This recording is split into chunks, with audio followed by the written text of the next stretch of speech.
ਸਤਨਾਮ ਵਾਹਿਗੁਰੂ। ਗੁਰੂ ਅਰਜਨ ਦੇਵ ਜੀ ਦਾ ਜਨਮ 15 ਅਪ੍ਰੈਲ 1563 ਈਸਵੀ ਨੂੰ ਪਿੰਡ ਗੋਇੰਦਵਾਲ, ਜ਼ਿਲ੍ਹਾ ਅੰਮ੍ਰਿਤਸਰ ਵਿੱਚ ਹੋਇਆ। ਉਹਨਾਂ ਦੀ ਮਾਤਾ ਬੀਬੀ ਭਾਨੀ ਗੁਰੂ ਅਮਰਦਾਸ ਜੀ ਦੀ ਛੋਟੀ ਸਪੁੱਤਰੀ ਸੀ ਅਤੇ ਪਿਤਾ ਗੁਰੂ ਰਾਮਦਾਸ ਜੀ ਸਨ, ਜਿਨ੍ਹਾਂ ਸ਼ਾਦੀ ਪਿੱਛੋਂ ਗੁਰੂ ਘਰ ਦੀ ਸੇਵਾ ਸੰਭਾਲੀ। ਗੁਰੂ ਅਰਜਨ ਦੇਵ ਜੀ ਵੀ ਉਹਨਾਂ ਨਾਲ ਗੁਰੂ ਘਰ ਵਿੱਚ ਖੇਡਦੇ ਰਹਿੰਦੇ। ਇਸ ਤਰ੍ਹਾਂ ਉਹਨਾਂ ਨੂੰ ਆਪਣੇ ਨਾਨੇ ਪਾਸੋਂ ਲਾਡ ਪਿਆਰ ਮਿਲਣ ਦੇ ਨਾਲ ਨਾਲ ਉਹਨਾਂ ਉੱਪਰ ਬਾਣੀ ਦਾ ਅਸਰ ਵੀ ਹੁੰਦਾ ਰਿਹਾ। ਗੁਰੂ ਅਮਰਦਾਸ ਜੀ ਨੇ ਗੁਰੂ ਅਰਜਨ ਦੇਵ ਜੀ ਦੀ ਵਿੱਦਿਆ ਵੱਲ ਧਿਆਨ ਦੇਣਾ ਸ਼ੁਰੂ ਕਰ ਦਿੱਤਾ। ਗੁਰਮੁਖੀ ਉਹਨਾਂ ਆਪ ਪੜ੍ਹਾਈ ਅਤੇ ਮਾਮਾ ਮੋਹਰੀ ਨੇ ਗਣਿਤ ਵਿੱਦਿਆ ਦਿੱਤੀ। ਦੇਵਨਾਗਰੀ ਉਹਨਾਂ ਪਿੰਡ ਦੇ ਪਾਂਧੇ ਪਾਸੋਂ ਸਿੱਖੀ। ਫਾਰਸੀ ਪਿੰਡ ਦੇ ਮੌਲਵੀ ਪਾਸੋਂ ਪੜ੍ਹੀ। ਸੰਸਕ੍ਰਿਤ ਦਾ ਗਿਆਨ ਪਿੰਡ ਦੇ ਪੰਡਿਤ ਬੇਨੀ ਪਾਸੋਂ ਪ੍ਰਾਪਤ ਕੀਤਾ।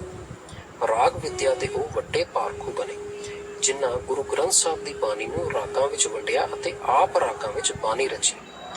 ਘੋੜਸਵਾਰੀ ਅਤੇ ਤੀਰ ਅੰਦਾਜ਼ੀ ਉਹਨਾਂ ਦੀ ਕਮਾਲ ਦੀ ਸੀ। ਗੁਰੂ ਰਾਮਦਾਸ ਜੀ ਨੇ ਗੁਰੂ ਅਰਜਨ ਦੇਵ ਜੀ ਨੂੰ ਯੋਗ ਜਾਣ ਕੇ 28 ਅਗਸਤ 1581 ਈਸਵੀ ਨੂੰ ਗੁਰਗੱਦੀ ਦੀ ਜ਼ਿੰਮੇਵਾਰੀ ਸੌਂਪ ਦਿੱਤੀ। 4 ਦਿਨਾਂ ਪਿੱਛੋਂ ਗੁਰੂ ਰਾਮਦਾਸ ਜੀ ਜੋਤੀ ਜੋਤ ਸਮਾ ਗਏ। ਕੁਝ ਲੋਕਾਂ ਵਿੱਚ ਇਹ ਭੁਲੇਖਾ ਹੈ ਕਿ ਸ਼ਸਤਰ ਵਿੱਦਿਆ ਤੇ ਜ਼ੋਰ ਸਿਰਫ 6ਵੇਂ ਪਾਤਸ਼ਾਹ ਜਾਂ 10ਵੇਂ ਪਾਤਸ਼ਾਹ ਨੇ ਹੀ ਦਿੱਤਾ, ਬਾਕੀ ਗੁਰੂ ਸਾਹਿਬਾਨ ਨੇ ਨਹੀਂ। ਪਰ ਅਸੀਂ ਜਾਣਿਆ ਗੁਰੂ ਅਰਜਨ ਦੇਵ ਜੀ ਵੀ ਘੋੜਸਵਾਰੀ ਅਤੇ ਤੀਰ ਅੰਦਾਜ਼ੀ ਵਿੱਚ ਨਿਪੁੰਨ ਸਨ ਅਤੇ ਉਹਨਾਂ ਦੀ ਸਿਖਲਾਈ ਤਾਂ ਗੁਰੂ ਅਮਰਦਾਸ ਜੀ ਅਤੇ ਗੁਰੂ ਰਾਮਦਾਸ ਜੀ ਦੀ ਦੇਖ-ਰੇਖ ਵਿੱਚ ਹੀ ਹੋਈ। ਸੋ ਸ਼ਸਤਰਾਂ ਦੀ ਅਹਿਮੀਅਤ ਸਿੱਖੀ ਵਿੱਚ ਸ਼ੁਰੂ ਤੋਂ ਹੀ ਹੈ।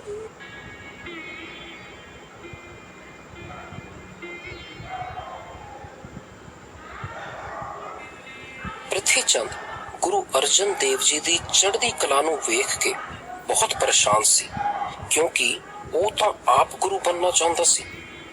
ਉਸਨੇ ਸੋਚਿਆ ਕਿ ਜੇ ਗੁਰੂ ਦਰਬਾਰ ਨੂੰ ਆਰਥਕ ਪੱਖੋਂ ਸੱਟ ਮਾਰੀ ਜਾਵੇ ਤਾਂ ਗੁਰੂ ਅਰਜਨ ਦੇਵ ਜੀ ਘਬਰਾ ਜਾਣਗੇ ਅਤੇ ਉਹ ਆਪਣੇ ਹਮਾਇਤੀ ਮਸੰਦਾਂ ਦੀ ਸਹਾਇਤਾ ਨਾਲ ਗੁਰਗੱਦੀ ਤੇ ਕਬਜ਼ਾ ਕਰ ਲਵੇਗਾ। ਉਸਨੇ ਸ਼ਹਿਰ ਦੀ ਚੁੰਗੀ ਦੀ ਆਮਦਨ ਆਪਣੇ ਕਬਜ਼ੇ ਵਿੱਚ ਕਰਨੀ ਆਰੰਭ ਕਰ ਦਿੱਤੀ।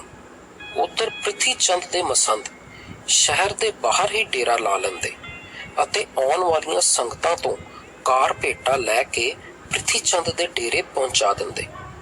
ਸੰਗਤਾਂ ਗੁਰੂ ਦਰਬਾਰ ਵਿੱਚ ਪੁੱਜ ਜਾਂਦੀਆਂ ਤੇ ਉੱਥੇ ਲੰਗਰ ਛਕਦੀਆਂ। ਗੁਰੂ ਘਰ ਦੀ ਆਮਦਨ ਘਟਦੀ ਲਗਭਗ ਬੰਦ ਹੋ ਗਈ ਤੇ ਖਰਚ ਉਵੇਂ ਹੀ ਜਾਰੀ ਰਹੇ। ਇੰਜ ਗੁਰੂ ਘਰ ਦੀ ਆਰਥਕਤਾ ਨੂੰ ਕਰਾਰੀ ਸੱਟ ਵੱਜੀ। ਹੌਲੀ ਲੰਗਰ ਮਸਤਾਨਾ ਹੋ ਗਿਆ। ਕਈ ਵਾਰ ਲੰਗਰ ਇੱਕ ਡੰਗ ਹੀ ਛਕਾਇਆ ਜਾਂਦਾ। ਲੰਗਰ ਨੂੰ ਚੱਲਦਾ ਰੱਖਣ ਲਈ ਗੁਰੂ ਜੀ ਨੇ ਪਹਿਲਾਂ ਆਪਣੀ ਪਤਨੀ ਗੰਗਾ ਦੇਵੀ ਜੀ ਦੇ ਜ਼ੇਵਰ ਵੇਚੇ, ਫਿਰ ਘਰ ਦਾ ਸਮਾਨ, ਅਤੇ ਆਪ ਜੀ ਨੇ ਗੋਇੰਦਵਾਲ ਤੋਂ ਬਾਬਾ ਮੋਹਨ ਜੀ ਅਤੇ ਮੋਹਰੀ ਜੀ ਤੋਂ ਕੁਝ ਮਾਇਆ ਵੀ ਮੰਗਵਾਈ। ਰੋਜ਼ਾਨਾ ਖਰਚੇ ਇਸ ਨਾਲ ਭਲਾ ਕਿੱਥੇ ਚੱਲਣੇ ਸਨ। ਸ਼ਹਿਰ ਦੀ ਉਸਾਰੀ ਵੀ ਰੁਕ ਗਈ। ਭਾਈ ਬਲਵੰਡ ਤੇ ਭਾਈ ਸੱਤਾ ਦੋਵੇਂ ਭਰਾ ਗੁਰੂ ਅਰਜਨ ਦੇਵ ਜੀ ਦੇ ਦਰਬਾਰ ਵਿੱਚ ਕੀਰਤਨ ਕਰਿਆ ਕਰਦੇ ਸਨ। ਕੀਰਤਨ ਹੀ ਇਹਨਾਂ ਦੀ ਰੋਜ਼ੀ ਰੋਟੀ ਦਾ ਵਸੀਲਾ ਸੀ। ਸੱਤੇ ਦੀ ਲੜਕੀ ਦੇ ਵਿਆਹ ਦਾ ਸਮਾਂ ਆ ਗਿਆ। ਉਸਨੇ ਗੁਰੂ ਜੀ ਕੋਲੋਂ ਵਿਆਹ ਲਈ ਕਾਫੀ ਤਕੜੀ ਮਾਇਆ ਮੰਗੀ। ਗੁਰੂ ਜੀ ਨੇ ਉਸਨੂੰ ਸਮਝਾਇਆ ਕਿ ਗੁਰੂ ਘਰ ਦੀ ਆਰਥਕ ਹਾਲਤ ਚੰਗੀ ਨਹੀਂ, ਲੰਗਰ ਤੱਕ ਚਲਾਉਣਾ ਵੀ ਮੁਸ਼ਕਲ ਹੈ, ਜਿਸ ਲਈ ਆਪ ਮੂੰਹ ਮੰਗੀ ਮਾਇਆ ਤਾਂ ਦੇ ਨਹੀਂ ਸਕਦੇ, ਥੋੜੀ ਬਹੁਤ ਸਹਾਇਤਾ ਜ਼ਰੂਰ ਕਰ ਸਕਦੇ ਹਨ। ਇਸ ਗੱਲ ਦਾ ਪਤਾ ਲੱਗਣ ਤੇ ਪ੍ਰਿਥੀ ਚੰਦ ਨੇ ਭਾਈ ਸੱਤਾ ਤੇ ਬਲਵੰਡ ਨੂੰ ਉਕਸਾਇਆ ਕਿ ਜੇ ਗੁਰੂ ਭੇਟਾ ਨਹੀਂ ਦੇ ਸਕਦਾ ਤਾਂ ਫਿਰ ਉੱਥੇ ਕੀਰਤਨ ਕਰਨ ਦਾ ਕੀ ਲਾਭ ਹੈ। ਪ੍ਰਿਥੀ ਚੰਦ ਦੀ ਚਾਲ ਚੱਲ ਗਈ। ਦੋਹਾਂ ਰਬਾਬੀਆਂ ਨੇ ਗੁਰੂ ਦਰਬਾਰ ਵਿੱਚ ਕੀਰਤਨ ਕਰਨ ਤੋਂ ਸਾਫ਼ ਇਨਕਾਰ ਕਰ ਦਿੱਤਾ। ਗੁਰੂ ਅਰਜਨ ਦੇਵ ਜੀ ਨੇ ਸਿੱਖਾਂ ਨੂੰ ਹੁਕਮ ਕੀਤਾ ਕਿ ਆਪ ਹੀ ਕੀਰਤਨ ਕਰਿਆ ਕਰੋ। ਗੁਰੂ ਜੀ ਆਪ ਵੀ ਕੀਰਤਨ ਦੀ ਗੁੜਤੀ ਵਿੱਚ ਪਲੇ ਸਨ। ਆਪ ਇੱਕ ਨਿਪੁੰਨ ਕੀਰਤਨੀਏ ਸਨ ਅਤੇ ਸਰੰਦੇ ਨਾਲ ਬਹੁਤ ਚੰਗਾ ਕੀਰਤਨ ਕਰਿਆ ਕਰਦੇ ਸਨ। ਸੋ ਸਿੱਖ ਅਤੇ ਗੁਰੂ ਜੀ ਆਪ ਹੀ ਕੀਰਤਨ ਕਰਨ ਲੱਗੇ। ਰਬਾਬੀਆਂ ਦੀ ਕੋਈ ਘਾਟ ਮਹਿਸੂਸ ਨਾ ਹੋਈ। ਇੰਜ ਪ੍ਰਿਥੀ ਚੰਦ ਅਤੇ ਉਸਦੇ ਹਿਮਾਇਤਾਂ ਦਾ ਇਹ ਵਾਰ ਖਾਲੀ ਗਿਆ। ਭਾਈ ਗੁਰਦਾਸ ਜੀ ਗੁਰਮਤਿ ਦੇ ਪ੍ਰਮੁੱਖ ਵਿਆਖਿਆਕਾਰ ਅਤੇ ਕਈ ਭਾਸ਼ਾਵਾਂ ਦੇ ਵਿਦਵਾਨ ਸਨ। ਆਪ ਜੀ ਨੂੰ ਗੁਰੂ ਰਾਮਦਾਸ ਜੀ ਨੇ ਧਰਮ ਪ੍ਰਚਾਰ ਕਰਨ ਲਈ ਉੱਤਰੀ ਭਾਰਤ ਵਿੱਚ ਭੇਜਿਆ ਹੋਇਆ ਸੀ। ਆਪ ਆਗਰੇ ਤੇ ਕਾਸ਼ੀ ਵਿੱਚ ਨਿਵਾਸ ਰੱਖ ਕੇ ਆਸ-ਪਾਸ ਦੇ ਇਲਾਕਿਆਂ ਵਿੱਚ ਧਰਮ ਪ੍ਰਚਾਰ ਦੀ ਸੇਵਾ ਨਿਭਾ ਰਹੇ ਸਨ। ਇਨ੍ਹਾਂ ਦਿਨਾਂ ਵਿੱਚ ਆਪ ਵਾਪਿਸ ਆ ਗਏ। ਰਸਤੇ ਵਿੱਚ ਗੋਇੰਦਵਾਲ ਵਿੱਚ ਬਾਬਾ ਮੋਹਨ ਤੇ ਬਾਬਾ ਮੋਹਰੀ ਜੀ ਤੋਂ ਉਹਨਾਂ ਨੂੰ ਪ੍ਰਿਥੀ ਚੰਦ ਦੀਆਂ ਸਾਜ਼ਿਸ਼ਾਂ ਤੇ ਲੰਗਰ ਦੀ ਦਸ਼ਾ ਦਾ ਪਤਾ ਲੱਗ ਗਿਆ ਸੀ। ਆਪ ਬੜੇ ਫਿਕਰਮੰਦ ਹੋਏ। ਬਾਬਾ ਬੁੱਢਾ ਜੀ ਤੇ ਹੋਰ ਮੁਖੀ ਸਿੱਖਾਂ ਨਾਲ ਵਿਚਾਰਾਂ ਕੀਤੀਆਂ। ਆਪ ਦੇ ਕਹਿਣ ਤੇ ਸਭ ਨੇ ਪ੍ਰਿਥੀ ਚੰਦ ਦੀ ਅਸਲੀਅਤ ਸੰਗਤਾਂ ਨੂੰ ਦੱਸਣ ਦਾ ਮਨ ਬਣਾ ਲਿਆ। ਸ਼ਹਿਰ ਦੇ ਬਾਹਰ ਵੱਖ-ਵੱਖ ਥਾਵਾਂ ਤੇ ਸਿੱਖਾਂ ਦੀਆਂ ਡਿਊਟੀਆਂ ਲਾ ਦਿੱਤੀਆਂ ਗਈਆਂ, ਜੋ ਆਉਣ ਵਾਲੀਆਂ ਸੰਗਤਾਂ ਨੂੰ ਸਮਝਾਉਂਦੇ ਕਿ ਪ੍ਰਿਥੀ ਚੰਦ ਕਿਵੇਂ ਉਹਨਾਂ ਦੀ ਕਾਰ ਭੇਟ ਨੂੰ ਆਪਣੇ ਕਬਜ਼ੇ ਵਿੱਚ ਕਰਕੇ ਗੁਰੂ ਘਰ ਦੀ ਆਰਥਕਤਾ ਨੂੰ ਸੱਟ ਮਾਰ ਰਿਹਾ ਹੈ। ਭਾਈ ਗੁਰਦਾਸ ਜੀ, ਬਾਬਾ ਬੁੱਢਾ ਜੀ ਤੇ ਹੋਰ ਸ਼ਰਧਾਲੂ ਸਿੱਖਾਂ ਦੇ ਯਤਨਾਂ ਸਦਕਾ ਸੰਗਤਾਂ ਨੂੰ ਅਸਲੀਅਤ ਦਾ ਪਤਾ ਲੱਗ ਗਿਆ ਤੇ ਉਹ ਕਾਰ ਭੇਟਾਂ ਸਿੱਧੀ ਗੁਰੂ ਦਰਬਾਰ ਵਿੱਚ ਪਹੁੰਚਾਉਣ ਲੱਗੀਆਂ ਜਾਂ ਗੁਰੂ ਜੀ ਦੁਆਰਾ ਨਿਯੁਕਤ ਸਿੱਖਾਂ ਨੂੰ ਦੇਣ ਲੱਗ ਪਈਆਂ। ਇੰਜ ਦਿਨਾਂ ਵਿੱਚ ਹੀ ਪਾਸਾ ਪਲਟ ਗਿਆ ਤੇ ਗੁਰੂ ਘਰ ਦੀ ਨਾਕਾਬੰਦੀ ਟੁੱਟ ਗਈ। ਇਹ ਨਾਕਾਬੰਦੀ ਅਕਤੂਬਰ 1581 ਤੋਂ ਅਪ੍ਰੈਲ 1582 ਤੱਕ ਜਾਰੀ ਰਹੀ ਸੀ। ਭਾਈ ਗੁਰਦਾਸ ਜੀ ਦੇ ਆਉਣ ਨਾਲ ਜਿੱਥੇ ਪ੍ਰਿਥੀ ਚੰਦ ਦੀ ਚਾਲ ਨਾਕਾਮ ਹੋ ਗਈ, ਉੱਥੇ ਰਬਾਬੀ ਸੱਤਾ ਤੇ ਬਲਵੰਡ ਦਾ ਭਰਮਜਾਲ ਵੀ ਟੁੱਟ ਗਿਆ। ਪ੍ਰਿਥੀ ਚੰਦ ਨੇ ਤਾਂ ਉਹਨਾਂ ਨੂੰ ਵਰਤਿਆ ਹੀ ਸੀ, ਇਸ ਲਈ ਉਹਨਾਂ ਦੀ ਧਨ ਨਾਲ ਕੋਈ ਸਹਾਇਤਾ ਨਾ ਕੀਤੀ। ਗੁਰੂ ਸਾਹਿਬ ਦੇ ਹੁਕਮ ਕਾਰਨ ਸਿੱਖ ਵੀ ਉਹਨਾਂ ਨੂੰ ਮੂੰਹ ਨਾ ਲਾਉਂਦੇ। ਰੋਜ਼ੀ ਰੋਟੀ ਦਾ ਹੋਰ ਕੋਈ ਵਸੀਲਾ ਤਾਂ ਹੈ ਨਹੀਂ ਸੀ। ਆਰਥਕ ਹਾਲਤ ਬਹੁਤ ਪਤਲੀ ਹੋ ਗਈ। ਜਦ ਰੋਟੀਓਂ ਆਤਰ ਹੋ ਗਏ ਤਾਂ ਲਾਹੌਰ ਦੇ ਇੱਕ ਸ਼ਰਧਾਲੂ ਸਿੱਖ ਭਾਈ ਲੱਦਾ ਜੀ ਪਾਸ ਗਏ। ਭਾਈ ਲੱਦਾ ਜੀ ਦੂਜਿਆਂ ਦੇ ਅਟਕੇ ਕੰਮ ਸਵਾਰਨ ਲਈ ਹਮੇਸ਼ਾ ਹੀ ਤਿਆਰ ਰਹਿੰਦੇ ਸਨ। ਇਸੇ ਲਈ ਸਿੱਖ ਸੰਗਤਾਂ ਵਿੱਚ ਆਪ ਭਾਈ ਲੱਦਾ ਪਰਉਪਕਾਰੀ ਕਰਕੇ ਜਾਣੇ ਜਾਂਦੇ ਸਨ। ਰਬਾਬੀਆਂ ਦੀ ਦਸ਼ਾ ਵੇਖ ਕੇ ਉਹਨਾਂ ਦੇ ਮਨ ਵਿੱਚ ਰਹਿਮ ਆ ਗਿਆ। ਭਾਈ ਸੱਤਾ ਤੇ ਬਲਵੰਡ ਨੂੰ ਨਾਲ ਲੈ ਕੇ ਅੰਮ੍ਰਿਤਸਰ ਆ ਗਏ ਤੇ ਗੁਰੂ ਦਰਬਾਰ ਵਿੱਚ ਬੇਨਤੀ ਕੀਤੀ ਕਿ ਹੇ ਸੱਚੇ ਪਾਤਸ਼ਾਹ, ਹੁਣ ਇਹਨਾਂ ਨੂੰ ਕਾਫੀ ਸਜ਼ਾ ਮਿਲ ਚੁੱਕੀ ਹੈ। ਇਹ ਰੋਟੀਓਂ ਵੀ ਆਤਰ ਹੋ ਗਏ ਹਨ, ਆਪਣੇ ਕੀਤੇ ਲਈ ਸ਼ਰਮਸਾਰ ਹਨ ਅਤੇ ਆਪ ਜੀ ਤੋਂ ਖਿਮਾ ਮੰਗਣ ਆਏ ਹਨ। ਕਿਰਪਾ ਕਰਕੇ ਇਹਨਾਂ ਨੂੰ ਮਾਫ ਕਰ ਦਿਓ ਅਤੇ ਫਿਰ ਤੋਂ ਗੁਰੂ ਦਰਬਾਰ ਵਿੱਚ ਕੀਰਤਨ ਕਰਨ ਦੀ ਆਗਿਆ ਦਿਓ। ਸਤਿਗੁਰੂ ਜੀ ਨੇ ਬੇਨਤੀ ਮੰਨ ਲਈ। ਜਦੋਂ ਸੱਤੇ ਤੇ ਬਲਵੰਡ ਨੂੰ ਮਾਫੀ ਮਿਲ ਗਈ ਤਾਂ ਉਹਨਾਂ ਨੇ ਗੁਰੂ ਉਪਮਾ ਵਿੱਚ 8 ਪੌੜੀਆਂ ਦੀ ਇੱਕ ਵਾਰ ਲਿਖੀ ਅਤੇ ਗੁਰੂ ਦਰਬਾਰ ਵਿੱਚ ਸੁਣਾਈ। ਇਸ ਵਾਰ ਦੀਆਂ ਪਹਿਲੀਆਂ 3 ਪੌੜੀਆਂ ਭਾਈ ਬਲਵੰਡ ਜੀ ਦੀਆਂ ਹਨ ਤੇ ਆਖਰੀ 5 ਪੌੜੀਆਂ ਭਾਈ ਸੱਤਾ ਜੀ ਦੀਆਂ ਹਨ। ਇਸ ਵਾਰ ਵਿੱਚ ਸਾਰੇ 5 ਸਤਿਗੁਰਾਂ ਦੀ ਉਸਤਤ ਕੀਤੀ ਹੋਈ ਹੈ। ਰਾਮਕਲੀ ਰਾਗ ਵਿੱਚ ਉਚਾਰੀ ਇਹ ਵਾਰ ਗੁਰੂ ਅਰਜਨ ਦੇਵ ਜੀ ਨੇ ਸ੍ਰੀ ਗੁਰੂ ਗ੍ਰੰਥ ਸਾਹਿਬ ਵਿੱਚ ਵੀ ਦਰਜ ਕਰ ਦਿੱਤੀ। ਗੁਰੂ ਘਰ ਦੇ ਵਿਰੁੱਧ ਪ੍ਰਿਥੀ ਚੰਦ ਦੀ ਅਗਵਾਈ ਵਿੱਚ ਜਾਤ ਅਭਿਮਾਨੀ ਲੋਕਾਂ ਦੀਆਂ ਸਾਜ਼ਿਸ਼ਾਂ ਦੀ ਨਾਕਾਮੀ ਦੀ ਇਹ ਇੱਕ ਅਟਲ ਯਾਦਗਾਰ ਹੈ। ਕਿਸੇ ਵੀ ਲਹਿਰ ਨੂੰ ਮਜ਼ਬੂਤੀ ਨਾਲ ਚਲਾਉਣ ਲਈ ਉਸ ਦੀ ਆਰਥਿਕਤਾ ਦਾ ਮਜ਼ਬੂਤ ਹੋਣਾ ਬਹੁਤ ਜ਼ਰੂਰੀ ਹੈ। ਪ੍ਰਿਥੀ ਚੰਦ ਦੁਆਰਾ ਕੀਤੀ ਗਈ ਨਾਕਾਬੰਦੀ ਨੇ ਇਹ ਗੱਲ ਪ੍ਰਗਟ ਕਰ ਦਿੱਤੀ ਸੀ ਕਿ ਆਰਥਿਕ ਪੱਖੋਂ ਕਮਜ਼ੋਰ ਹੋਣ ਨਾਲ ਲਹਿਰ ਬਹੁਤ ਕਮਜ਼ੋਰ ਹੋ ਜਾਂਦੀ ਹੈ ਅਤੇ ਕਈ ਅਤ ਜ਼ਰੂਰੀ ਕੰਮ ਵੀ ਰੁਕ ਜਾਂਦੇ ਹਨ। ਅੱਜ ਲੋੜ ਹੈ ਪੰਥ ਤੇ ਕਾਬਜ਼ ਹੋਏ ਪ੍ਰਿਥੀ ਚੰਦਾਂ ਨੂੰ ਪਛਾਣਨ ਦੀ, ਜਿਨ੍ਹਾਂ ਨੇ ਪੰਥ ਦੇ ਸਾਰੇ ਸਰਮਾਏ ਦੀ ਨਾਕਾਬੰਦੀ ਕੀਤੀ ਹੋਈ ਹੈ ਤੇ ਇਹ ਸਾਰਾ ਪੈਸਾ ਸੰਗਮਰਮਰ, ਇਮਾਰਤਾਂ ਤੇ ਆਪਣੇ ਰਾਜਨੀਤਿਕ ਫਾਇਦੇ ਵਾਸਤੇ ਵਿਅਰਥ ਕਰ ਰਹੇ ਹਨ। ਸਿੱਖ ਸੰਗਤਾਂ ਨੂੰ ਅਕਲ ਦੇ ਨਾਲ ਦਾਨ ਕਰਨਾ ਚਾਹੀਦਾ ਹੈ ਤਾਂ ਕਿ ਪੰਥ ਦਾ ਪੈਸਾ ਗਰੀਬ ਦੇ ਭਲੇ ਤੇ ਸਿੱਖੀ ਦੇ ਪ੍ਰਚਾਰ ਵਾਸਤੇ ਹੀ ਇਸਤੇਮਾਲ ਹੋਵੇ।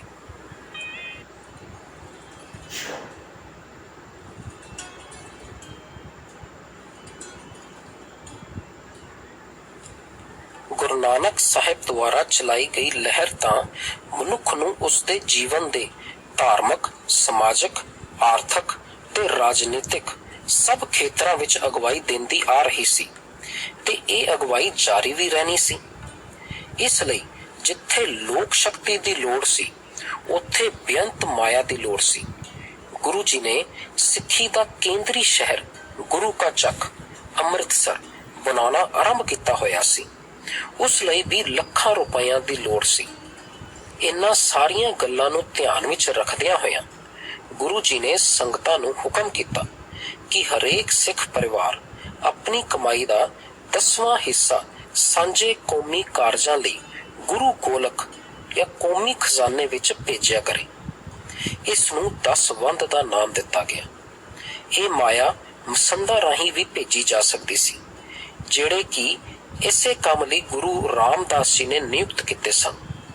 ਕਈ ਮਸੰਦ ਲਾਲਚੀ ਬਿਰਤੀ ਵਾਲੇ ਹੋ ਗਏ ਸਨ ਤੇ ਕਈ ਪ੍ਰਿਥੀ ਚੰਦ ਦੀਆਂ ਸਾਜ਼ਿਸ਼ਾਂ ਵਿੱਚ ਸ਼ਾਮਿਲ ਹੋਣ ਕਰਕੇ ਆਪਣਾ ਭਰੋਸਾ ਗਵਾ ਚੁੱਕੇ ਸਨ। ਸੋ ਗੁਰੂ ਜੀ ਨੇ ਕਈ ਨਵੇਂ ਮਸੰਦ ਥਾਪੇ ਅਤੇ ਨਾਲ ਇਹ ਵੀ ਆਦੇਸ਼ ਦਿੱਤਾ ਕਿ ਹਰੇਕ ਮਸੰਦ ਇਕੱਤਰ ਕੀਤੇ 10 ਵੰਡ ਦਾ ਲਿਖਤੀ ਹਿਸਾਬ ਵੀ ਰੱਖਿਆ ਕਰੇ। ਇਸ ਤਰ੍ਹਾਂ 10 ਵੰਡ ਭੇਜਣ ਵਾਲੇ ਸਿੱਖ ਆਪਣੀ ਦਿੱਤੀ ਰਕਮ ਆਪਣੇ ਸਾਹਮਣੇ ਹੀ ਵਹੀ ਵਿੱਚ ਦਰਜ ਕਰਾ ਦਿੰਦੇ ਸਨ ਅਤੇ ਉਹ ਵਹੀ ਸਤਿਗੁਰੂ ਜੀ ਦੇ ਸਾਹਮਣੇ ਪੇਸ਼ ਕੀਤੀ ਜਾਂਦੀ ਸੀ। ਉਗਰਾਹੀ ਗੁਰੂ ਦਰਬਾਰ ਵਿੱਚ ਲਿਆਉਣ ਦਾ ਇੱਕ ਹੋਰ ਨਿਯਮ ਵੀ ਬੰਨ੍ਹ ਦਿੱਤਾ ਗਿਆ। ਆਮ ਤੌਰ ਤੇ ਮਸੰਦ ਵਿਸਾਖੀ ਦੇ ਮੌਕੇ ਤੇ ਗੁਰੂ ਕੇ ਚੱਕ ਆਉਂਦੇ ਸਨ। ਉਦੋਂ ਨਾਲ ਇਲਾਕੇ ਦੇ ਸ਼ਰਧਾਲੂ ਸਿੱਖ ਵੀ ਆਉਂਦੇ ਸਨ। ਉਹਨਾਂ ਦੇ ਸਾਹਮਣੇ ਹੀ ਉਗਰਾਹੀ ਦੀ ਰਕਮ ਕੌਮੀ ਖਜ਼ਾਨੇ ਵਿੱਚ ਜਮ੍ਹਾਂ ਕੀਤੀ ਜਾਂਦੀ ਸੀ। ਸਿੱਖ ਸੰਗਤਾਂ ਆਪ ਵੀ ਸਮੇਂ-ਸਮੇਂ 10 ਵੰਡ ਕੌਮੀ ਖਜ਼ਾਨੇ ਵਿੱਚ ਜਮ੍ਹਾਂ ਕਰ ਦਿੰਦੀਆਂ ਸਨ। 10 ਵੰਡ ਦੀ ਪ੍ਰਥਾ ਕਾਰਨ ਕੁਝ ਹੀ ਸਮੇਂ ਵਿੱਚ ਸਿੱਖ ਲਹਿਰ ਮੁੜ ਪੱਕੇ ਪੈਰਾਂ ਤੇ ਖੜੇ ਹੋ ਗਈ। ਇਸ ਦੇ ਨਾਲ-ਨਾਲ ਗੁਰੂ ਜੀ ਨੇ ਸਿੱਖਾਂ ਨੂੰ ਵਪਾਰ ਕਰਨ ਦੀ ਪ੍ਰੇਰਨਾ ਵੀ ਦਿੱਤੀ। ਗੁਰੂ ਰਾਮਦਾਸ ਜੀ ਨੇ 52 ਵੱਖ-ਵੱਖ ਕਿੱਤਿਆਂ ਦੇ ਲੋਕਾਂ ਨੂੰ ਗੁਰੂ ਕੇ ਚੱਕ ਵਿੱਚ ਵਸਾਇਆ ਸੀ, ਤਾਂ ਜੋ ਸ਼ਹਿਰ ਨੂੰ ਉਦਯੋਗਿਕ ਨਗਰੀ ਦੇ ਰੂਪ ਵਿੱਚ ਵਿਕਸਿਤ ਕੀਤਾ ਜਾ ਸਕੇ ਅਤੇ ਸਿੱਖ ਆਰਥਿਕ ਪੱਖੋਂ ਵੀ ਖੁਸ਼ਹਾਲ ਹੋਣ। 5ਵੇਂ ਸਤਿਗੁਰੂ ਗੁਰੂ ਅਰਜਨ ਦੇਵ ਜੀ ਨੇ ਸਿੱਖਾਂ ਨੂੰ ਪੰਜਾਬ ਤੋਂ ਬਾਹਰ ਜਾ ਕੇ ਵਪਾਰ ਕਰਨ ਦੀ ਪ੍ਰੇਰਨਾ ਦਿੱਤੀ। ਸਿੱਖ ਦੂਰ-ਦੂਰ ਦੇ ਪ੍ਰਾਂਤਾਂ ਤੱਕ ਵਣਜ ਵਪਾਰ ਲਈ ਜਾਣ ਲੱਗੇ। ਗੁਰੂ ਜੀ ਦੀ ਪ੍ਰੇਰਨਾ ਤੇ ਸਿੱਖ ਘੋੜਿਆਂ ਦੇ ਵਪਾਰ ਲਈ ਕਾਬਲ ਅਤੇ ਕਾਬਲ ਤੋਂ ਵੀ ਪਰੇ ਬਲਖ ਬੁਖਾਰੇ ਤੱਕ ਜਾਣ ਲੱਗੇ। ਉਹਨਾਂ ਇਲਾਕਿਆਂ ਵਿੱਚ ਕਈ ਸਿੱਖਾਂ ਨੇ ਆਪਣੀ ਪੱਕੀ ਰਿਹਾਇਸ਼ ਵੀ ਬਣਾ ਲਈ। ਉਹਨਾਂ ਸਿੱਖਾਂ ਕਰਕੇ ਉੱਥੇ ਸਿੱਖ ਧਰਮ ਵੀ ਫੈਲਦਾ ਗਿਆ। ਘੋੜਿਆਂ ਦੇ ਵਪਾਰ ਨੇ ਜਿੱਥੇ ਸਿੱਖਾਂ ਦੀ ਆਰਥਿਕਤਾ ਨੂੰ ਸੁਧਾਰਿਆ, ਉੱਥੇ ਉਹ ਚੰਗੇ ਘੋੜਸਵਾਰ ਵੀ ਬਣ ਗਏ। ਅਸੀਂ ਸਮਝਿਆ ਕਿ ਸਿੱਖ ਕੌਮ ਦੀ ਆਰਥਿਕਤਾ ਦੀ ਮਜ਼ਬੂਤੀ ਲਈ ਜਿੱਥੇ 10 ਵੰਡ ਸ਼ੁਰੂ ਕੀਤਾ, ਉੱਥੇ ਹੀ ਸਿੱਖਾਂ ਵਿੱਚ ਵਪਾਰ ਨੂੰ ਵੀ ਉਤਸ਼ਾਹਿਤ ਕੀਤਾ। ਇਹੀ ਕਾਰਨ ਹੈ ਕਿ ਅੱਜ ਸਿੱਖ ਦੁਨੀਆ ਦੇ ਹਰ ਦੇਸ਼ ਵਿੱਚ ਅਤੇ ਹਰ ਖੇਤਰ ਵਿੱਚ ਸਫਲ ਸਾਬਤ ਹੋਏ ਹਨ। ਪਰ ਹਰ ਸਿੱਖ ਦਾ ਇਹ ਫਰਜ਼ ਬਣਦਾ ਹੈ ਕਿ 10 ਵੰਡ ਕੇਵਲ ਉੱਥੇ ਦੇਵੇ ਜਿੱਥੇ ਉਸ ਦਾ ਪੈਸਾ ਕੌਮੀ ਕਾਰਜਾਂ ਵਾਸਤੇ ਖਰਚ ਹੋਵੇ।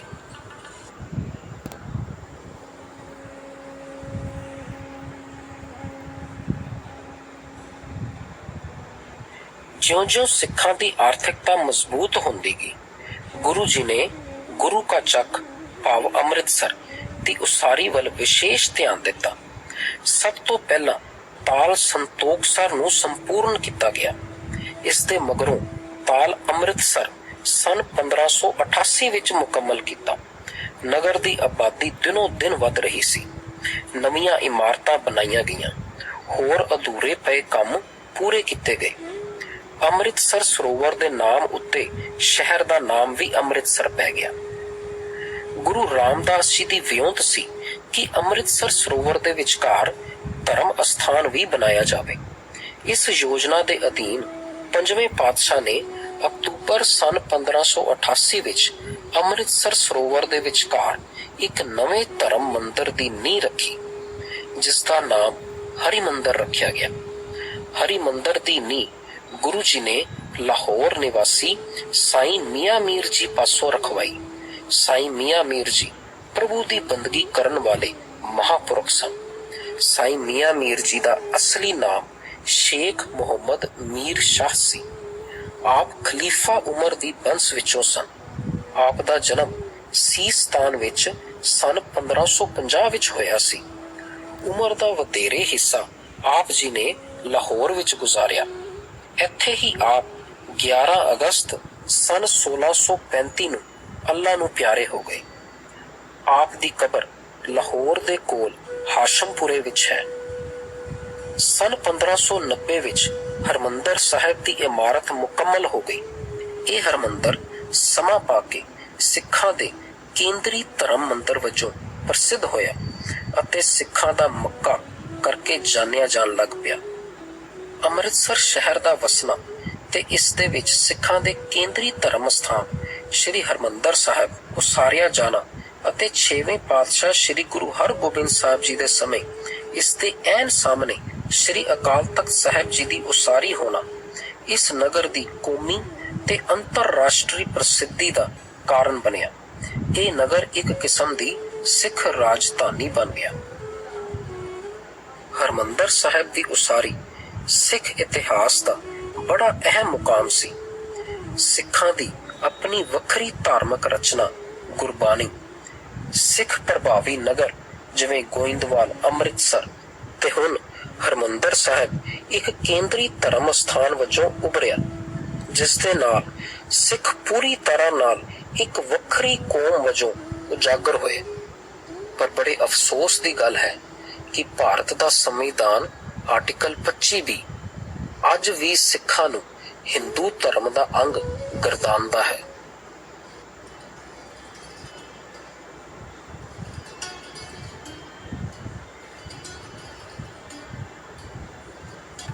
ਸਨ 1590 ਦੇ ਆਰੰਭ ਵਿੱਚ ਹਰਮੰਦਰ ਸਾਹਿਬ ਦੀ ਇਮਾਰਤ ਮੁਕੰਮਲ ਹੋ ਗਈ ਤੇ ਕੁਝ ਸਮੇਂ ਮਗਰੋਂ ਗੁਰੂ ਅਰਜਨ ਦੇਵ ਜੀ ਮਾਝੇ ਤੇ ਦੁਆਬੇ ਵਿੱਚ ਪ੍ਰਚਾਰ ਕਰਨ ਲਈ ਤੁਰ ਪਏ। ਪਹਿਲਾਂ ਭਾਈ ਹੰਦਾਲ ਜੀ ਦੇ ਨਗਰ ਜੰਡਿਆਲੇ ਗਏ। ਇੱਥੋਂ ਪਿੰਡ ਖਾਰ ਗਏ। ਆਲੇ ਦੁਆਲੇ ਦੇ ਪਿੰਡਾਂ ਤੋਂ ਜ਼ਮੀਨ ਖਰੀਦ ਕੇ ਤਰਨ ਤਾਰਨ ਨਗਰ ਦੀ ਨੀਂਹ ਰੱਖੀ।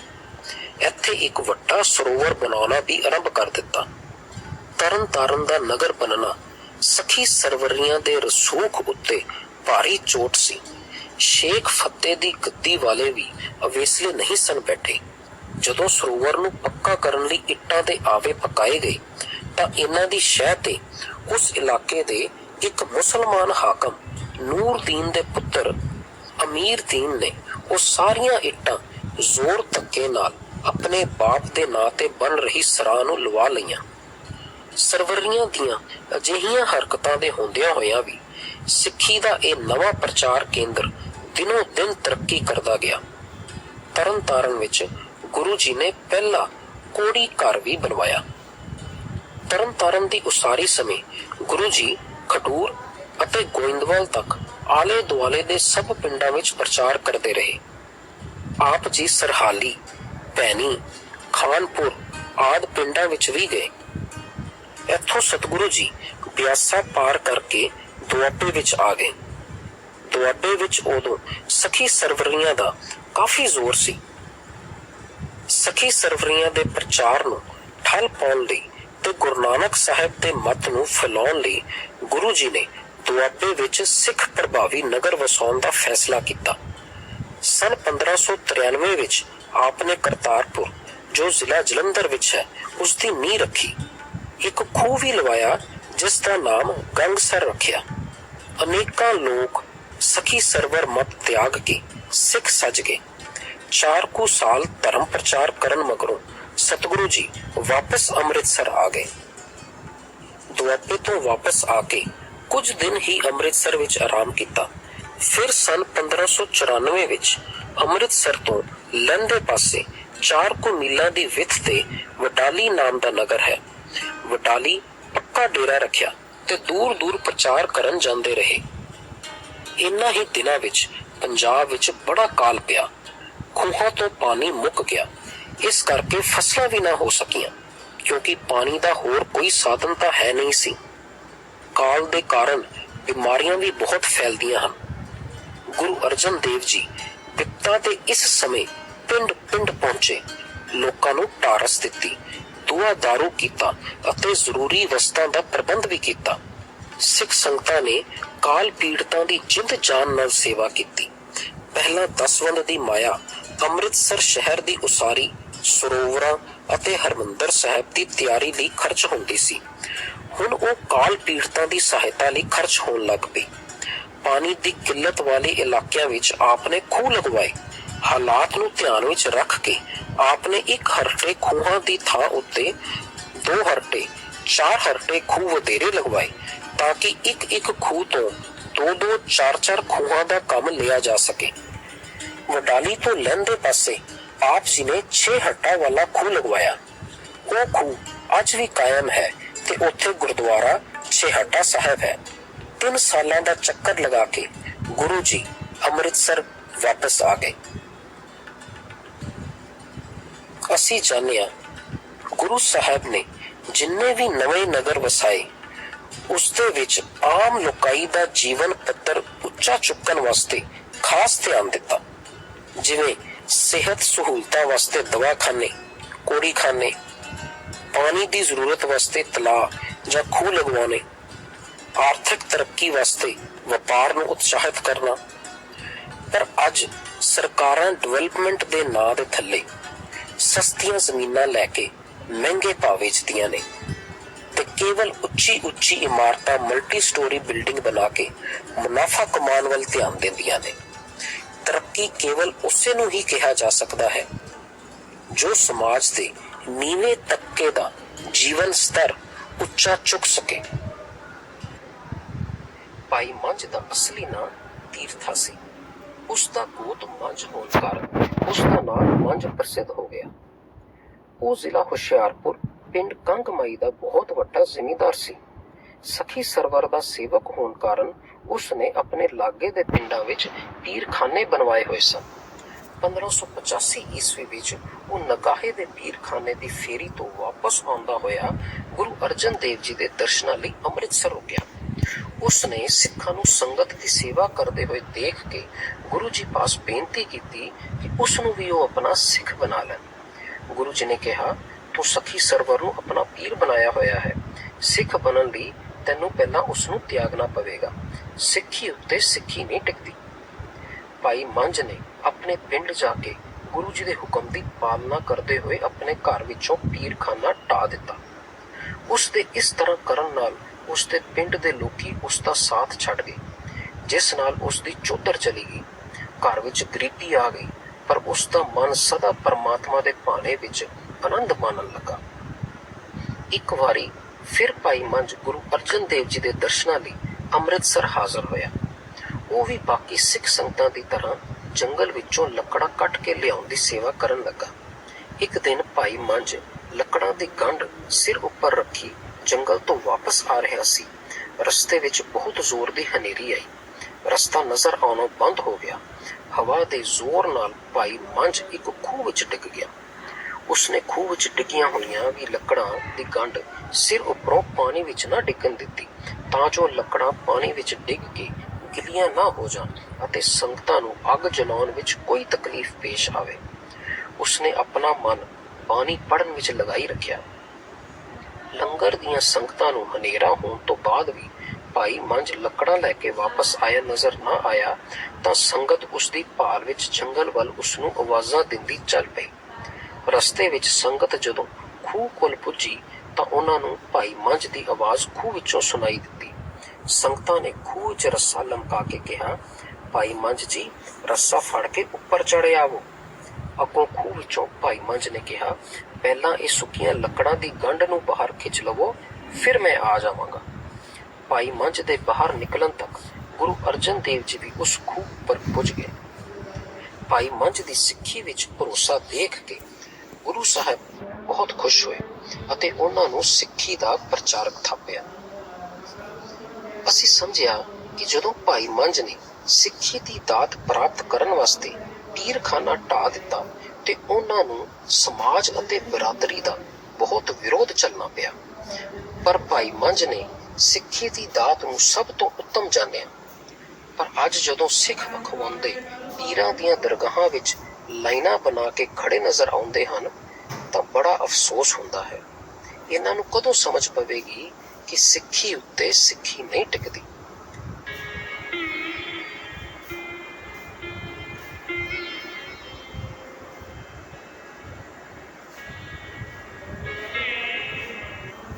ਭਾਈ ਬਾਲਾ ਅਤੇ ਭਾਈ ਕ੍ਰਿਸ਼ਨ ਦੋ ਸਿੱਖ ਬੜੇ ਵਿਦਵਾਨ ਅਤੇ ਕਥਾਕਾਰ ਸਨ।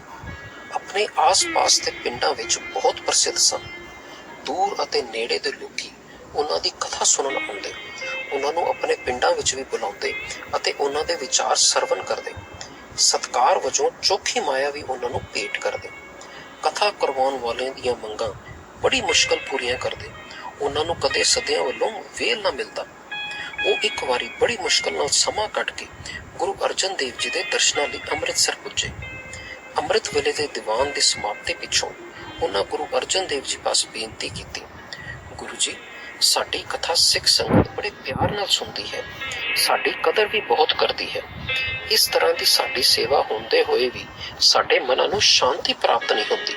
ਸਾਡਾ ਮਨ ਸਦਾ ਅਸ਼ਾਂਤ ਰਹਿੰਦਾ ਹੈ। ਆਪ ਦੇ ਪਾਸੋਂ ਕੋਈ ਵੀ ਚੀਜ਼ ਛੁਪੀ ਹੋਈ ਨਹੀਂ। ਆਪ ਘੱਟ ਵਿੱਚ ਵਾਪਰਨ ਵਾਲੀ ਘਟਨਾ ਤੋਂ ਜਾਣੂ ਹੋ। ਸਾਨੂੰ ਸਮਝਾਓ, ਸਾਡੀ ਕਿਹੜੀ ਉਨਤਾਈ ਹੈ ਜਿਸ ਕਾਰਨ ਸਾਨੂੰ ਸ਼ਾਂਤੀ ਨਹੀਂ ਮਿਲਦੀ। ਗੁਰੂ ਅਰਜਨ ਦੇਵ ਜੀ ਨੇ ਉਹਨਾਂ ਨੂੰ ਦੱਸਿਆ, ਭਾਈ ਸਿੱਖੋ, ਤੁਸੀਂ ਕਥਾ ਬੜੇ ਚੰਗੇ ਢੰਗ ਨਾਲ ਕਰਦੇ ਹੋ। ਕਥਾ ਗਿਆਨ ਤੋਂ ਬਿਨਾਂ ਨਹੀਂ ਕੀਤੀ ਜਾ ਸਕਦੀ, ਇਸ ਲਈ ਤੁਸੀਂ ਚੋਖੇ ਵਿਦਵਾਨ ਵੀ ਹੋ। ਤੁਸੀਂ ਕਥਾ ਕਰਦੇ ਹੋ ਅਤੇ ਆਪਣੇ ਵਿਚਾਰ ਵੀ ਦਿੰਦੇ ਹੋ, ਪਰ ਤੁਸੀਂ ਆਪਣੀ ਕਹੀ ਹੋਈ ਕਥਾ ਉੱਪਰ ਆਪਣਾ ਜੀਵਨ ਨਹੀਂ ਢਾਲਦੇ। ਕਥਾ ਅਤੇ ਵਿਚਾਰ ਦੂਜਿਆਂ ਨੂੰ ਸੁਣਾਉਂਦੇ ਹੋ। ਜਿਹੜਾ ਸਿੱਖ ਤੁਸਾਂ ਦੀ ਕਥਾ ਸੁਣਦਾ ਹੈ ਅਤੇ ਉਸ ਅਨੁਸਾਰ ਆਪਣਾ ਜੀਵਨ ਢਾਲ ਲੈਂਦਾ ਹੈ, ਉਹ ਸ਼ਾਂਤੀ ਪ੍ਰਾਪਤ ਕਰ ਲੈਂਦਾ ਹੈ। ਆਪ ਜਦੋਂ ਕਥਾ ਕਰਦੇ ਹੋ ਅਤੇ ਵਿਚਾਰ ਦਿੰਦੇ ਹੋ, ਆਪ ਦੇ ਮੁਖ ਤੋਂ ਸਿੱਖ ਸੰਗਤ ਸੋਹਣੇ ਵਿਚਾਰ ਸੁਣ ਕੇ ਆਪ ਨੂੰ ਮਾਇਆ ਭੇਟ ਕਰਦੀ ਹੈ। ਮਾਇਆ ਦੇ ਆਉਂਦਿਆਂ ਹੀ ਤੁਸੀਂ ਭੁੱਲ ਜਾਂਦੇ ਹੋ ਕਿ ਜਿਹੜੇ ਬਚਨ ਤੁਸੀਂ ਆਪਣੇ ਮੁਖ ਤੋਂ ਕਹਿੰਦੇ ਹੋ, ਉਹਨਾਂ ਅਨੁਸਾਰ ਤੁਸੀਂ ਵੀ ਆਪਣਾ ਜੀਵਨ ਢਾਲਣਾ ਹੈ ਅਤੇ ਸ਼ਾਂਤੀ ਪ੍ਰਾਪਤ ਕਰਨੀ ਹੈ। ਜਦੋਂ ਤੱਕ ਤੁਸੀਂ ਗੁਰੂ ਦੇ ਬਚਨਾਂ ਉੱਪਰ ਚੱਲਣ ਦੀ ਕੋਸ਼ਿਸ਼ ਨਹੀਂ ਕਰੋਗੇ, ਤਦੋਂ ਤੱਕ ਆਪ ਨੂੰ ਸ਼ਾਂਤੀ ਪ੍ਰਾਪਤ ਨਹੀਂ ਹੋ ਸਕਦੀ। ਇਹ ਤਦ ਹੁੰਦਾ ਹੈ ਜਦੋਂ ਨਾਮ ਦੀ ਸਿੱਖਿਆ ਉੱਪਰ ਜੀਵਨ ਢਾਲਿਆ ਜਾਵੇ। ਜੀਵਨ ਨੂੰ ਨਾਮ ਉੱਪਰ ਢਾਲਣਾ ਹੀ ਨਾਮ ਦਾ ਸਿਮਰਨ ਹੈ।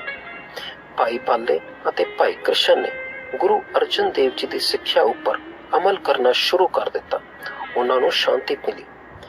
ਜਿਸ ਪਿੰਡ ਵਿੱਚ ਉਹਨਾਂ ਕਥਾ ਅਤੇ ਆਪਣੇ ਵਿਚਾਰ ਦਿੱਤੇ, ਹਰ ਸੁਣਨ ਵਾਲੇ ਸਿੱਖ ਨੂੰ ਗੁਰੂ ਦੀ ਸਿੱਖਿਆ ਉੱਪਰ ਚੱਲ ਕੇ ਆਪਣੇ ਜੀਵਨ ਵਿੱਚ ਸ਼ਾਂਤੀ ਪ੍ਰਾਪਤ ਕਰਨ ਦਾ ਢੰਗ ਦੱਸਿਆ।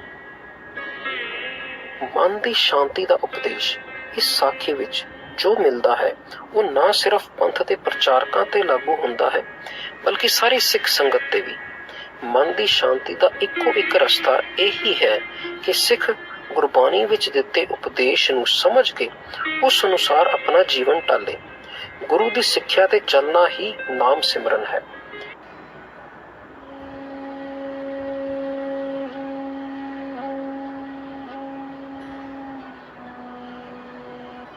ਅਕਬਰ ਬਾਦਸ਼ਾਹ ਨੇ 1586 ਈਸਵੀ ਤੋਂ 1598 ਈਸਵੀ ਤੱਕ ਆਪਣੀ ਰਾਜਧਾਨੀ ਆਗਰੇ ਦੀ ਥਾਂ ਲਾਹੌਰ ਰੱਖੀ।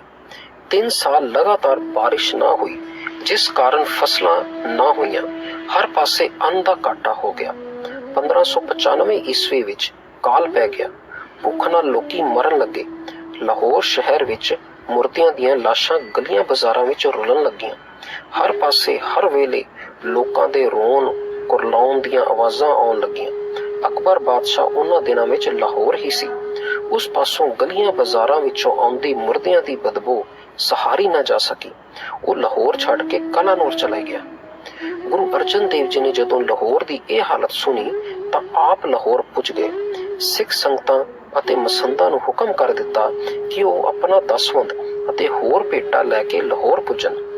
ਲਾਹੌਰ ਸ਼ਹਿਰ ਪੁੱਜ ਕੇ ਆਪ ਨੇ ਬੌਲੀ ਸਾਹਿਬ ਦੀ ਉਸਾਰੀ ਸ਼ੁਰੂ ਕਰਵਾ ਦਿੱਤੀ ਤਾਂ ਜੋ ਬੇਰੁਜ਼ਗਾਰਾਂ ਨੂੰ ਕੰਮ ਮਿਲ ਸਕੇ, ਅਤੇ ਨਾਲ ਹੀ ਲੰਗਰ ਲਗਵਾ ਦਿੱਤੇ ਤਾਂ ਜੋ ਭੁੱਖਿਆਂ ਨੂੰ ਪੇਟ ਭਰਨ ਲਈ ਅੰਨ ਮਿਲ ਸਕੇ।